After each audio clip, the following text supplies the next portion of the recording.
बिस्मिल्लाहिर्रहमानिर्रहीम। अस्सलामुअलैकुम। Live doctor Shahid Masood के साथ मैं हूँ सुमेरा सलीम। नाज़रीन, आईनी तरमीम के मामले पर भरपूर कोशिशें जारी है। इसी के पेश नज़र तादाद पूरी करने के लिए हुकूमत ने अपने बैरून मुल्क दौरों पर मौजूद अरकान पार्लियामेंट को 15 अक्टूबर तक हर सूरत वापस आने की हिदायत कर दी है। दूसरी जानिब पाकिस्तान तहरीक इंसाफ और जमीयत उलमा इस्लाम के वफ्द की भी आज इसी हवाले से मुलाकात हुई है।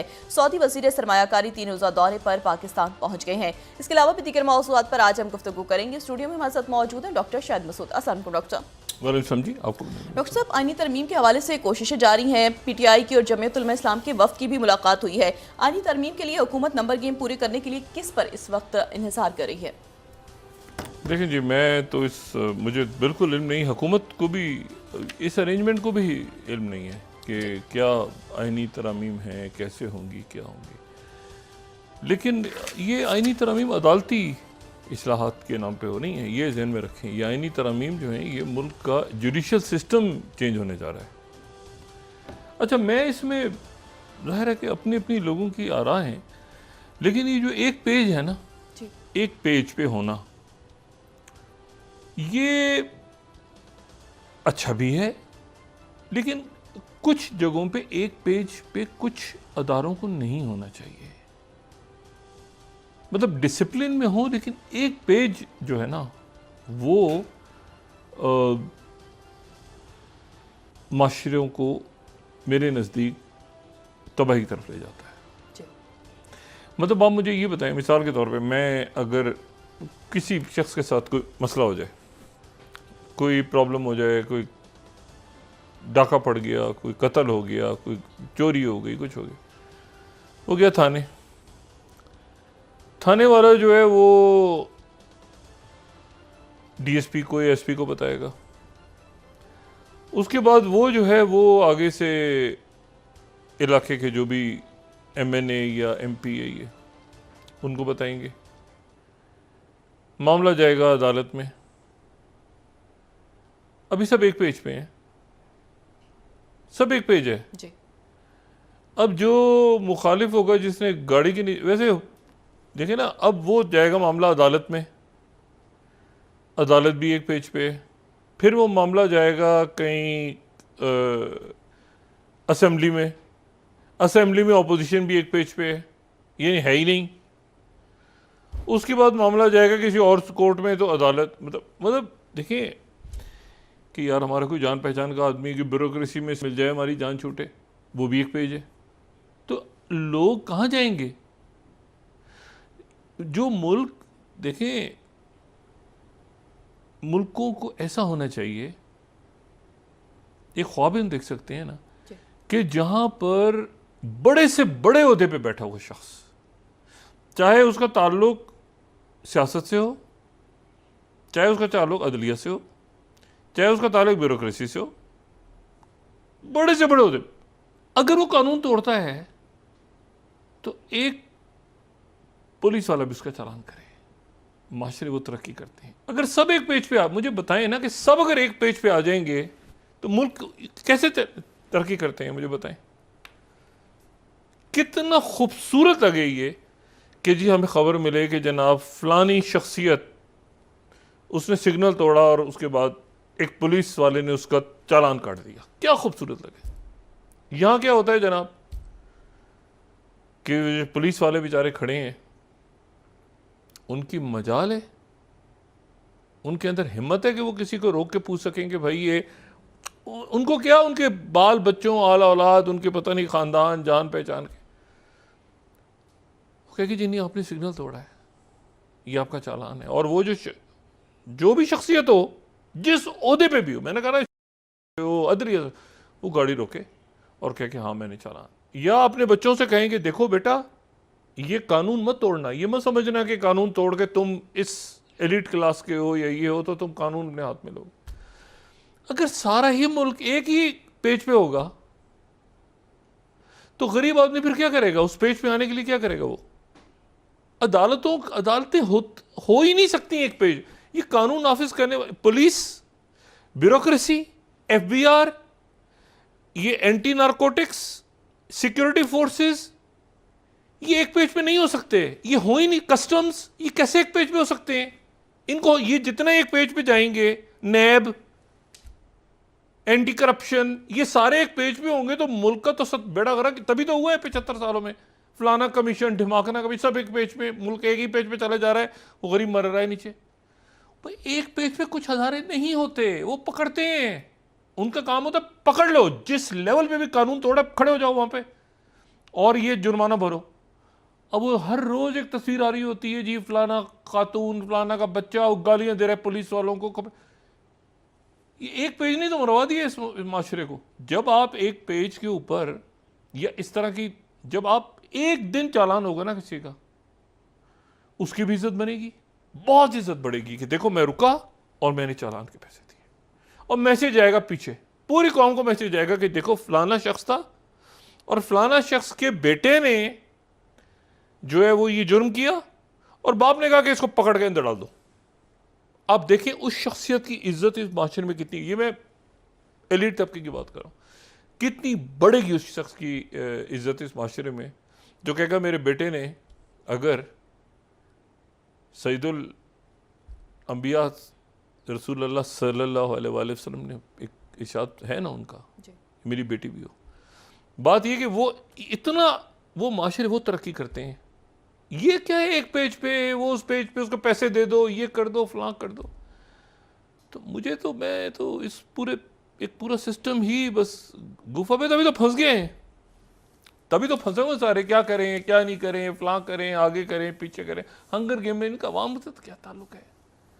मैंने आपसे कहा ना कि 100 गाड़ियाँ 50 अक्रॉस द बोर्ड, अब गाड़ियाँ 100 चल रही हैं, 200 चल रही हैं, प्रोटोकॉल चाहिए, अजीब मसला रौला पड़ा हुआ है। तो ये एक पेज पे कैसे हो सकते हैं अदारे? पुलिस को एक पेज पे, तभी तो सत्यानाश हुआ पुलिस का। हाँ, पुलिस को आप इंडिपेंडेंट करें, आप देखें कैसे पुलिस बनती है मुल्क की, कैसे रिफॉर्म्स होती हैं। आप इंडिपेंडेंट करें जरा कस्टम्स को, आप इनको इदारों को देखें कैसे ये ज़बरदस्त इनमें लोग आपको नजर आएंगे, FIA के लोग, बाकी लोग एक पेज पे आ गए सारे, तो भाई मुल्क तो फिर मुल्क कैसे चलता है? कोई एंटी करप्शन भी उसी पेज पे जो करप्शन है, जो करप्ट है, और वो एंटी करप्शन महकमा है, ओ भाई एक पेज में है सारे। अब अदालत रह गई थी, वो भी एक पेज, सब एक पेज पे है। मुल्क सुकून से ये जो है ना, मतलब एक मुजरिम, उचक्के, शरीफ लोग, वो जो कुचले हुए सारे, वो सारे वो एक पेज पे हैं। मतलब मुजरिम, हवालात, थाना, मतलब सब एक पेज पे आ गए, तो देखिए कितना अच्छा हो गया ना। और अदालत में पेज होगा, वो भी एक पेज पे। यार खुदा का वास्ता, मतलब अकल के नाखून ये लोग करें, किस तरह की बातें करें, मुझे तो समझ ही नहीं है। मैं जितना सोचता हूँ उतना मैं हैरान होता हूँ कि ये बात क्या कर रहे हैं, बात क्या कर रहे हैं। यानी फर्ज करें, करने में क्या है, हो जाता है ना मुल्कों में। फर्ज करें कि कोई सुल्ताना डाकू, फर्ज करने में क्या है, किसी रियासत का सरबराह बन जाए, फर्ज करें, तो जेल लगाएगा। भाई कैसे मुमकिन है भाई, किसी रियासत का, कहीं पॉसिबल ही नहीं है, मुमकिन ही नहीं है। अदालतों का काम ही यह है कि वो पुलिस, अदालतें, कस्टम्स, ये इनको इंडिपेंडेंट होने, खड़े हो जाओ भाई लाइन में, और ये बताओ कि कैसे ये स्मगलिंग का माल कैसे आ रहा है। तभी तो मुल्क, तभी तो आपने देखा नहीं कि मगरब मुल्कों में कैसे होता है, चालान भर दिया जी, वो वज़ीर आज़म बरतानवी निकले, वो रिपीट, ऐसे ये होता है। बहरहाल हो सकता है लोग एग्री ना करें, उनको पूरा हक है, मेरी राय है। बहरहाल अजीब व गरीब हालात, मजीद अजीब हालात जो कल थे, आज उनसे मजीद अजीब हालात दरपेश इसका सामना है दुनिया को। वो अमेरिकन ने कहा था ना कि बच्चों, एक तो ईरान के न्यूक्लियर में हमला मत करना, उसके बाद कहा था नेतन्याहू से कि बच्चों ये ईरान के जो ऑयल और गैस रिफाइनरी है उस पर भी हमला मत करना, और तीसरा ये था कि बच्चों जो कुछ आगे करना है उसका सारा प्लान लेके जो वजीर दिफा है 24 घंटे के अंदर हाजिर हो जाए। जैक सुलेवन और लॉयड ऑस्टिन जिनके बारे में था फ्यूमिंग, वो आग बगोला हो गए जब उनको पता चला कि ये सैयद हसन नसरुल्लाह को शहीद कर दिया गया। अब जनाब कल शाम को फ्लाइट, ये बड़े हम जिस दौर से गुजरे ना अनहोना है ये सूरत हाल। अच्छा, कल वो आपको पता है ना, वो याहिया सिनवर की कॉल, और वो मुस्तकिल बात कर रहे हैं खलील हानिया से, और ये वो सारा वो अपनी जगह मौजूद है। अब जनाब कल शाम को रवाना होना था इन्होंने, इनकी फ्लाइट जानी थी गैलेंट की, और गैलेंट को वहां पे इंतजार कर रहे थे ऑस्टिन लॉयड और जैक सुलिवन, और ये था कि पूरा ईरान का प्लान हमारे सामने रखो और हमें बताओ कि तुम चाहते क्या हो। मतलब ईरान पे अटैक करोगे तो ये हिजबुल्लाह से भी लड़ोगे, तो यमन से भी लड़ोगे, तो फिर उसके बाद इसको भी मार दोगे, उसको भी मार दोगे, तो ये तो याहिया सिनवर की आवाज़ें आ रही हैं अभी 1 साल के बाद। 50,000 से ज़्यादा तुमने बंदा शहीद कर दिया, पता नहीं कितने खुदा जाने अंदर कब्रिस्तान बने हुए हैं। अब नेतन्याहू ने क्या किया, अनहोना वाकया, उसने अपने वजीर दिफा से कहा कि भाई साहब आप नो फ्लाई लिस्ट पे आपका नाम, आप अमेरिका नहीं जा सकते। नेतन्याहू ने अपने वजीर दिफा को रोक लिया, अमेरिका जाने से रोक लिया, और उससे कहा कि बच्चू, ये सब आजकल एक दूसरे को बच्चू बच्चू करके बात करते हैं, सुना है मैंने, उन्होंने कहा बच्चू तूने अमेरिका नहीं जाना, और ये अमेरिकी जो है ये तुझे क्यों बुलाते हैं बार बार, वजीर आज़म तो मैं हूं, ये तुम्हारा क्या ताल्लुक है, तुम क्या जाके वहां कहानी डाल के आ जाते हो, फैसला तो मैंने करना है। उसने अपने वजीर दिफा को रोक लिया। उधर जैक सुलिवन और ऑस्टिन जो है वो उनका इंतजार कर रहे थे, नेतन्याहू ने रोक लिया, अपने वजीर दिफा को अमेरिका जाने से रोक लिया, और शर्त आयद की कि उस वक्त जाओगे तुम जब प्रेसिडेंट बाइडेन मुझे फोन करेंगे, और बराह रास्त फोन करके कहेंगे कि बच्चों की जगह हजूर जनाब मोहतरम नेतन्याहू साहब, ज़रा इस आदमी को जो आपके अंडर काम कर रहा है इसको आप भेजने की तकलीफ गवारा करेंगे। ये शर्त रख दी, मुझे कॉल करनी है बाइडेन ने, फिर मैं भेजूंगा। अब एक तमाशा लगा हुआ है इसराइल में कि जनाब, और अमेरिका में भी, और उसका नतीजा क्या निकला है कि अभी थोड़ी देर के बाद बाइडेन फोन करके नेतन्याहू से कहेंगे कि नेतन्याहू साहब, वो आपने जो रोक लिया था ना, नो फ्लाई लिस्ट पे डाल दिया था, पाबंदी लगा दी थी वजीर दिफा के दफा होने पे तो आप जरा बराए करम उसको यहाँ भेज दें, और फिर नेतन्याहू फैसला करेगा और कहेगा अच्छा जी। अच्छा, नेतन्याहू से तो बात मेरे ख्याल से 50 दिन से नहीं बात हुई पिछले ना, वो बाइडेन और नेतन्याहू की बड़ी आपस में अजीब सा इनका ताल्लुक है। अच्छा, तो ये जो है ना, ये जब तक फ्लर्ट करते थे ना, इनके ताल्लुकात सही थे। ये जब से निकाह विकाह शादी वादी हुई है ना, ये सर फोड़ते हैं एक दूसरे का। अच्छा, अब ये जो है ना बाइडेन और नेतन्याहू, अब इनका जो है ये अजीब तमाशा मचा, ये क्या है भाई। तो इसको जो है, अब ज़रा हम थोड़ा सा खबरें बड़ी कैसे मज़ेदार खबरें, क्या इसको आप जितना पढ़ें तो जनाब उतना ही बंदा जो है वो कहता है कि यार ये 1 मिनट है जो है, क्या ये वाकई अमेरिका में हो रहा है। ये 4th स्लाइड देखें ज़रा आज की। Netanyahu blocks Gallant's US trip intended for discussion on Iran, block कर दिया, सवाल ही पैदा नहीं होता। Jerusalem Post, Netanyahu bars Gallant's US trip until Biden calls him. चलें जरा, बाइडेन फोन करेगा फिर ये जाएगा।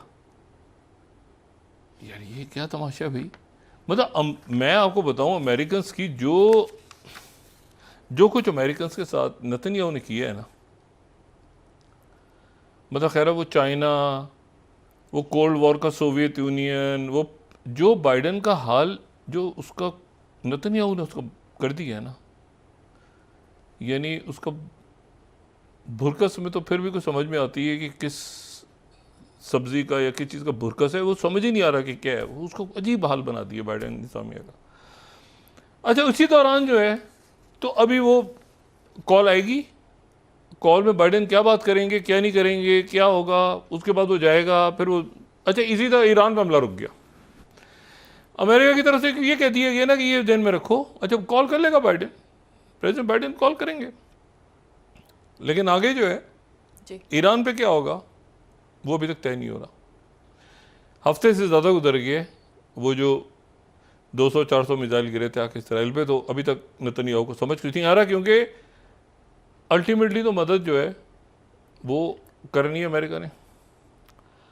इसी दौरान मौके से भरपूर फ़ायदा उठाते हुए हिजबुल्लाह ने आज फिर रॉकेट्स और मिसाइल्स की बारिश कर दी है, और सारा शुमाली जो इसराइल है, ये अगर 2-4 दिन और आना, 60,000 की जगह वो 10 लाख हो जाएंगे लोग। ये सारे नीचे आ जाएंगे बिल्कुल जनूबी इसराइल में, और वहाँ पर हुती अटैक। ये वही सूरत हाल बन रही है जो गज़ा में इन्होंने बना दी थी ना, कि वो ऊपर से बॉम्बिंग से इसराइली शिफ्ट हो गए थे, फिर वहाँ ये इनको फ़ौरन इमीडिएट सीज फायर पे इनको जाना पड़ेगा।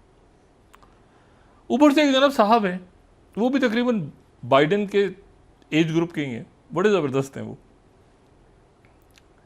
उनसे मुलाकात हमारे तो यानी बड़े मज़ेदार आदमी हैं, यहाँ पाकिस्तान आते रहे, काफ़ी उनके विजिट लगे हैं, और बड़ा उनका बड़ी कंट्रीब्यूशन। उनका नाम बॉब वुडवर्ड, जाने जो भी लोग सफारतकारी या जर्नलिज्म या दुनिया का जानते, इंटरनेशनल रिलेशंस, बॉब वुडवर्ड।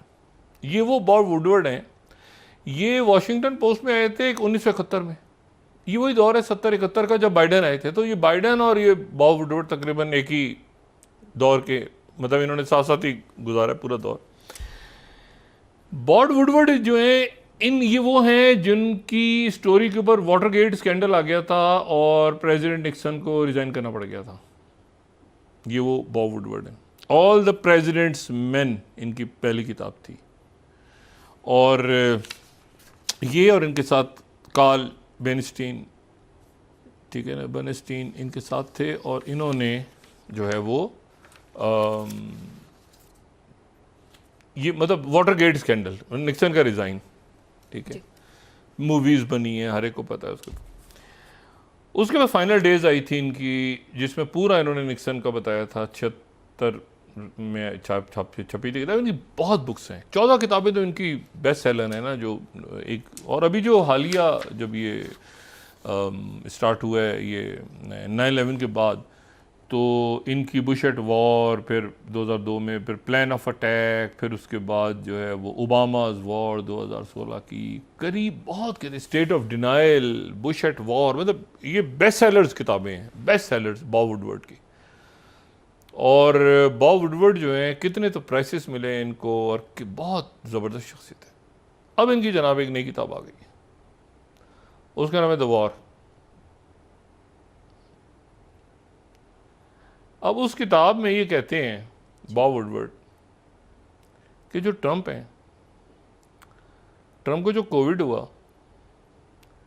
तो ट्रंप ने कोविड के दौरान पुतिन को कॉल की खामोशी से, और पुतिन से कहा कि ये जो यहाँ पे लोग बैठे हैं ना अमेरिका में, इनके ऊपर मुझे एतबार नहीं है, तो मैं अपना ब्लड सैंपल भेज रहा हूँ, मेरा कोविड टेस्ट तुम रशिया में करो। पुतिन ने कहा कि इसको पता तो नहीं चलेगा। किसी को पता नहीं चलेगा, तो पता चलना भी नहीं चाहिए, पुतिन ने कहा, क्योंकि तुम्हारे आसपास जो लोग हैं वो तुम्हारे पीछे लगे हुए हैं, तो ऐसा है कि उसको रशिया भेजो। यानी अमेरिकन प्रेसिडेंट के जो कोविड का टेस्ट है, बकौल बॉब वुडवर्ड, वो जा रहा है रशिया, और रशिया जो है वो जा रहा है, और वहाँ जाके अच्छी किताब अभी आएगी, तो इसके एक्सपर्ट्स मुख्तलिफ अखबारों, मुख्तलिफ जो जराइद हैं उनमें शाये हुए हैं, तो पढ़ने हर अभी ये बेस्ट सेलर है किताब अभी से, मतलब इसको तो बॉब वुडवर्ड वैसे ही एक मस्ट रीड है, उसको आप। वो गार्डियन, ट्रंप 5वीं slide, Trump secretly gave Putin Covid test machines. ओ भाई यार ये क्या है, वो पुतिन को कहा, और उसके बाद जो है वो पुतिन से कहा कि तुम जो है मेरा ब्लड टेस्ट करो, क्योंकि यहाँ पर मुझे एतबार नहीं है, ये यहाँ पर जो है ना ये गड़बड़ है। अच्छा, उसके बाद जो है वो खूब गालियाँ वालियाँ भी दी नेतन्याहू को। वो गालियाँ यहाँ पे बताना मुनासिब नहीं है। बाइडन ने काफ़ी यानी फहश गालियाँ देते रहे, वो पुतिन को भी बाइडन को भी, उनको काफ़ी गालियाँ वालियाँ देने की आदत है, तो वो गालियाँ भी इसने बयान की हुई हैं। फिर इसने कहा हुआ है कि वो एक मौके पे जो है वो न्यूक्लियर का मामला हो गया था, तो बाइडन ने फिर मैसेज दिया पुतिन को। वो समझ में आती है बात। यूक्रेन, एक जगह पर बाइडन ने जाके ओबामा की भी ऐसी तैसी फिर दी। उसने कहा सारा जो कुछ हो रहा है ना, ये 2014 में ओबामा जो करके गया है, हालांकि ये वो नायब सदर थे उस वक्त, तो ये विक्टोरिया न्यूलैंड और ये सारा जो गेम था उसमें नहीं, इन्होंने कहा जो सत्यानाश हो रहा है, ये हो रहा है, इस ओबामा और उस दौर के लोग थे सारे। और तो मतलब एक किताब है जो बड़ी इंटरेस्टिंग है, तो उसकी जो अभी तक सामने आई हैं चीज़ें, वो उसमें यही बात है।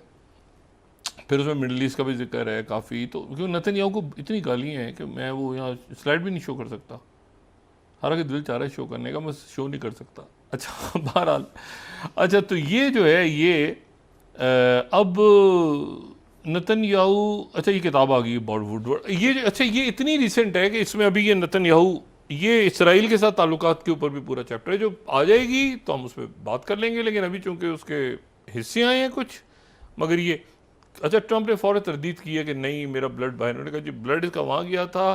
फिर ये चुपके चुपके जो है ये अक्सर वहाँ पर कह देते कि बाहर जाओ, तो बाहर जाते थे, तो वहाँ से जो है वो ये ट्रंप और पुतिन की बात हो रही थी। कई दफ़ा इनकी बात हुई है इक़्तिदार से हटने के बाद डोनाल्ड ट्रंप की पुतिन से। पुतिन मुस्तकिल रब्ते में है, ये बॉब वुडवर्ड कह रहा है। अच्छा एक तो ये हो गया। दूसरा जो है वो ये है कि अब देखें वाशिंगटन टाइम्स 6 लाइट, बाइडन ने नेतन्याहू, पुतिन और ओबामा को ये जिम्मेदार करार दिया। 6 लाइट अगर हम देखें, ओबामा को ये क्रीमिया में जो डिबेकल हुआ था, और वो ज़ाहिर गुस्से में वो सर पैर समझ नहीं आ रहा कि क्या बनेगा, यूक्रेन का क्या बनेगा। अच्छा इसी दौरान एक तो इसराइल होड़ है, मिसाइलों की बारिश हो रही है, ये भी 2-4 मार देते हैं इधर उधर। वो हैफा को हिट कर रहे हैं, वो हैफा आज भी जो अटैक हुए हैं ये सारे वो हैफा से ऊपर जो मैंने बताया था ना 6 शहर हैं छोटे छोटे, किरियात शोमा और ये सारे, ये इन देखें 2 बेसेस अटैक हुई हैं।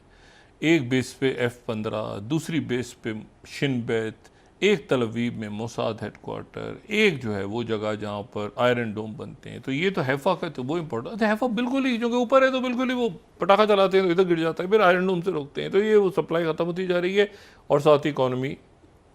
इसीलिए मैं कह रहा हूँ कि सीज फायर सबसे इम्पोर्टेंट है।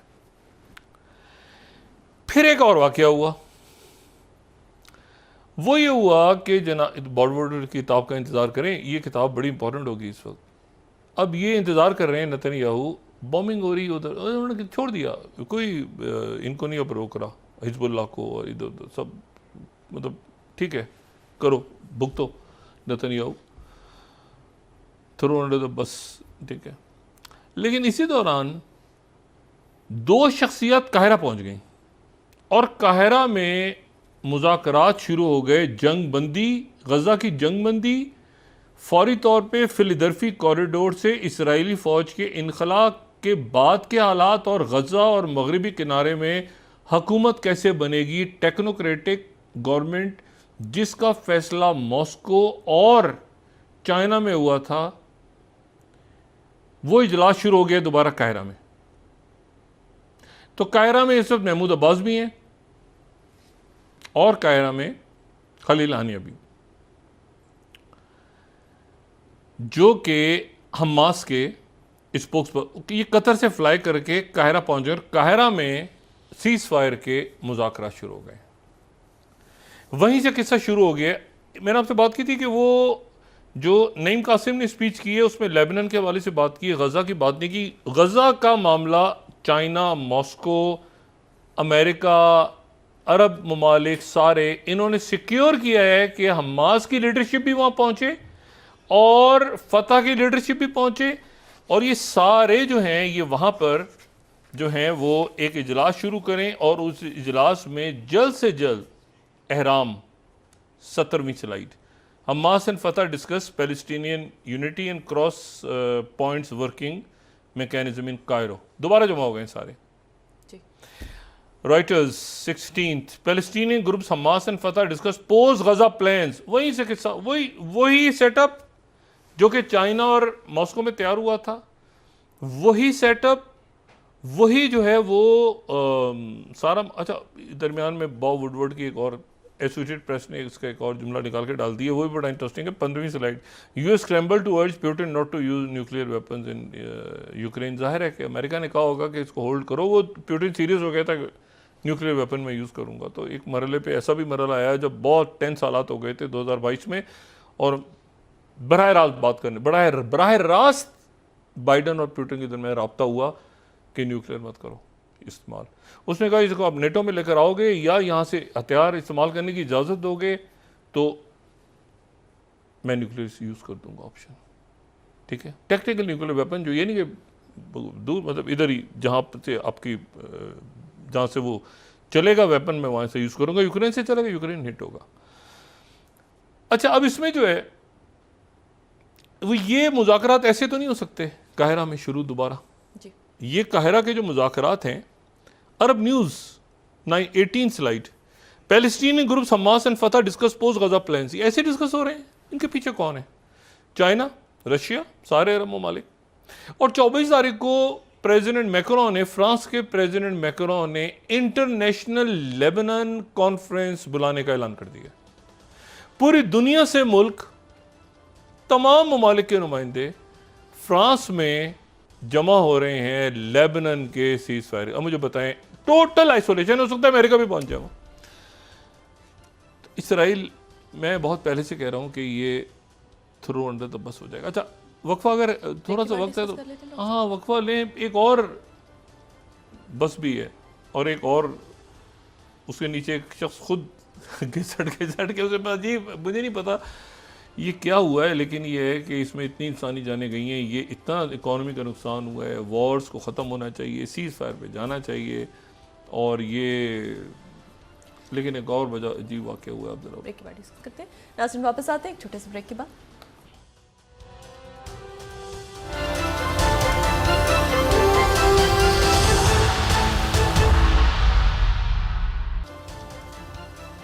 वेलकम बैक नाज़रीन। डॉक्टर साहब, सऊदी वज़ीर सरमायाकारी 3 रोज़ा दौरे पर पाकिस्तान पहुंचे हैं। उनका ये दौरे से पाकिस्तान की मईशत पर असरात मुरतब होंगे? होने चाहिए। देखते हैं कि क्या ईरानात होते हैं और कितनी सरमायाकारी होती है। जी, मैं आपसे जो बात ये कह रहा था कि दूसरा बड़ा अजब सा वाक़या हुआ। देखें, एक बहुत बड़ा तूफ़ान आया हुआ है अमेरिका के वेस्ट कोस्ट पे, हरिकेन मिल्टन के नाम से, और ये 5th कैटेगरी का तूफ़ान है, बड़ा तूफ़ान है।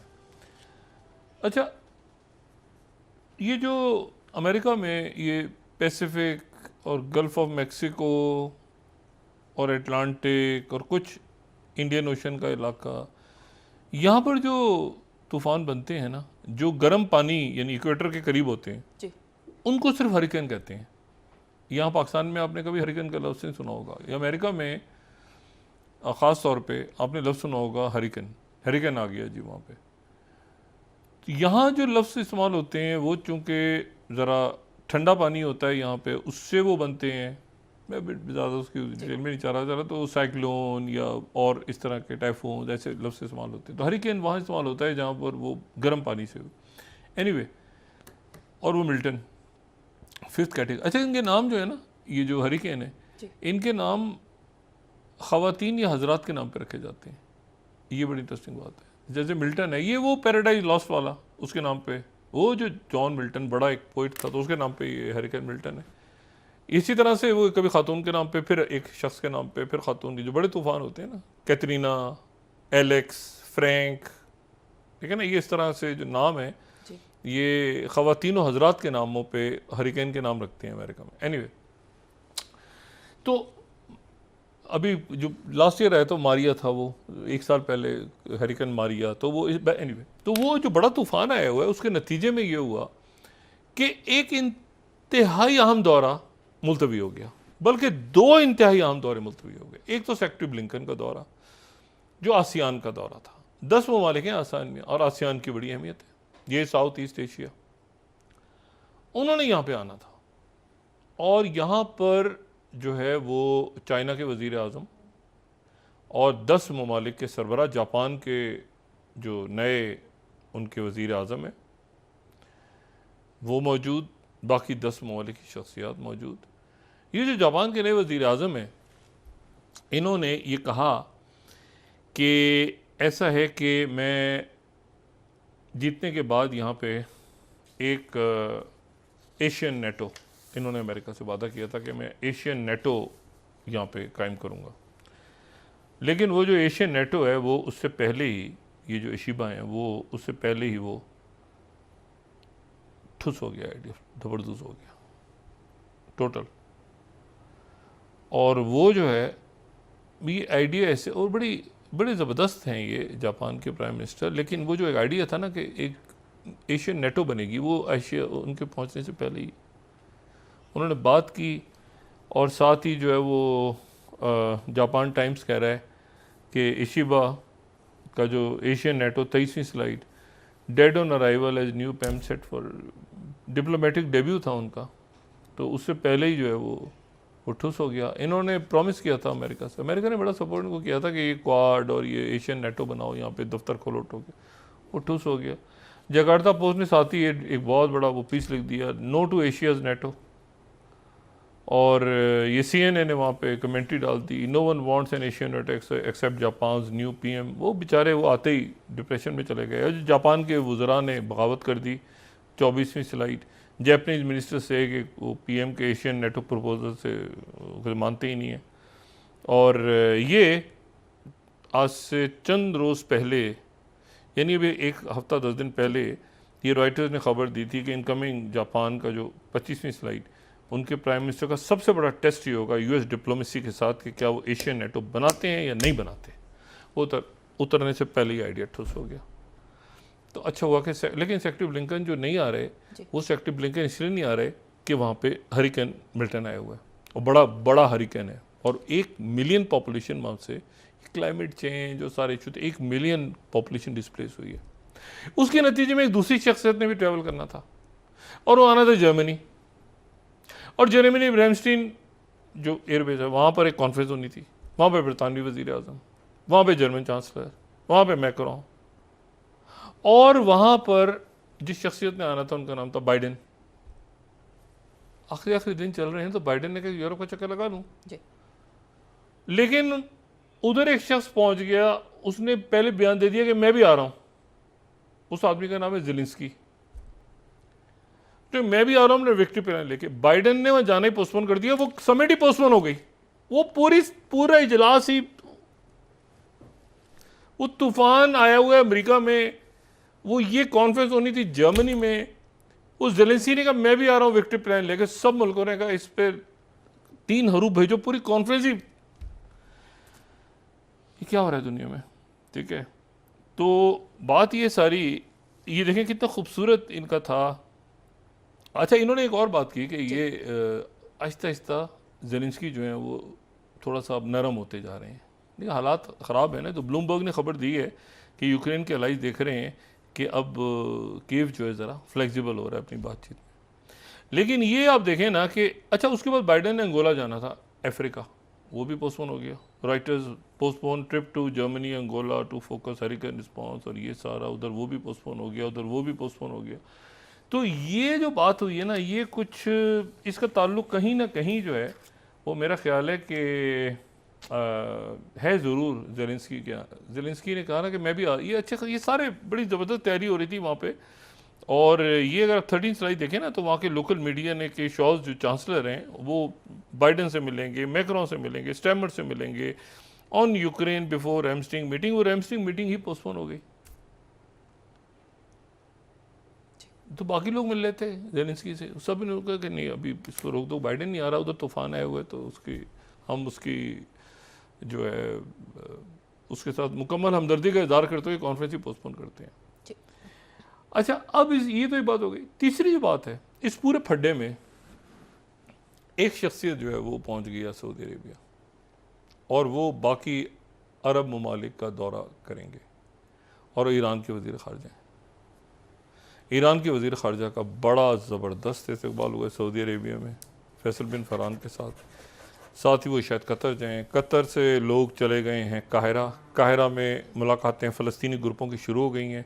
हमास फतह इधर शुरू हो गई है। उधर लेबनान पे तो उन्होंने बुला लिया ना कि बच्चू इधर आओ। बच्चू फंस गया पीछे, बच्चू कह रहा है मैं बात करूँगा पहले। अब बात बाइडेन करके, अब ये इसे कहते हैं वो ग्लोबल सतह पे नहीं होता, मतलब ये कैसे लिखेगी तारीख, मैं समझ से बाहर है कि उसने अपने गैलेंट को रोक लिया कि पहले बाइडेन बात करेगा। मतलब ये और प्रेसिडेंट बाइडेन अगर बात करते हैं तो ये कितनी अजीब सी बात है कि जो है वो ये दोबारा जितनी बार पढ़े ना यूरोशलम पोस्ट को आप, ये third slide, Netanyahu bars Gallant US trip until Biden call him, ये आप उतनी तो सोचेंगे कि यार ये क्या हो रहा है, ये हो क्या रहा है। ठीक है जी। तो बात यह है कि ये, और बॉब वुडवर्ड की किताब का इंतजार है, वो कहते हैं कि मुझे अमेरिका के सेहत के सिस्टम पे एतबार ही नहीं है। प्यूटिन आहिस्ता से वो सुना है, प्यूटिन ने कहा लोग सुन रहे हैं, उसने कहा ध्यान आहिस्ता बोल रहा हूँ, प्यूटिन मैं भेज रहा हूँ यहाँ से, टेस्ट करके मुझे बताओ कोविड है कि नहीं है। गालिबन प्यूटिन ने कहा होगा कि नहीं है, तभी तो ट्रम्प घूम रहे थे। अमेरिकन ने कहा जी याद करें ना, ट्रम्प ने वो मास्क नहीं लगाया हुआ था। अब यहाँ से वो किताब आई तो पता चले कि प्यूटिन का टेस्ट क्या था, क्योंकि ट्रम्प ने तो कहा था कि मैं ठीक हूँ, मैं तो ना वैक्सीन लगाऊंगा ना मैं मास्क लगाऊंगा, उधर डॉक्टर सारे रौला रप्पा पड़ा हुआ था। तो ये टेस्ट सारे रशिया में हुए थे। तो बस ये सूरत हाल है। और बाकी ये है कि हमारे यहाँ तो मतलब है कि अब क्या बात की जाए, ये अल्लाह करे मामला कोई आईनी तरमीम, कैसी तरमीम, ये आईनी तरमीम ये अदालती इस्लाहात के लिए हो रही हैं। ये इनका नाम आईनी तरमीम, तो अदालती इस्लाहात का नुक्ता क्यों नहीं सामने आ रहा, इनको आईनी तरमीम क्यों कहा जा रहा है। इनको अदालती इस्लाहात पूरी 1 2 3 4 5 6 7 ये पब्लिक के सामने लाएं और फिर डिस्कशन करें, ठीक है ना, ताकि अदालती इस्लाहात तो बहुत ज़रूरी है। मगर वो क्या है अदालती इस्लाहात, वो 50 नुक्ते हैं, अगर 70 नुक्ते हैं, वो कौन है क्या उसमें। तो ये तो एक पब्लिक डोमेन में इस पर डिस्कशन होना चाहिए, ये तो आम लोगों का इससे ताल्लुक़ है। और ये मैंने फर्स्ट एक पेज वाली बात की ना, जो आपके अदारे जो लॉ इन्फोर्समेंट एजेंसीज हैं ना, उनको कभी भी, उनको हमेशा इंडिपेंडेंट रहना चाहिए, बल्कि अच्छे माशरों में उनको स्ट्रॉन्ग करना चाहिए, उनको स्ट्रेंथ देनी चाहिए। ये जो ना मेरा डीएसपी तेरा डीएसपी, उसको रोक लिया, वो सस्पेंड हो गया, उसको नहीं, उनको स्ट्रेंथ देके आप उनको खुद मुख्तार बनाते हैं, ताकि वहाँ पे रूल ऑफ लॉ उन माशरों के अंदर कायम होता है। जी।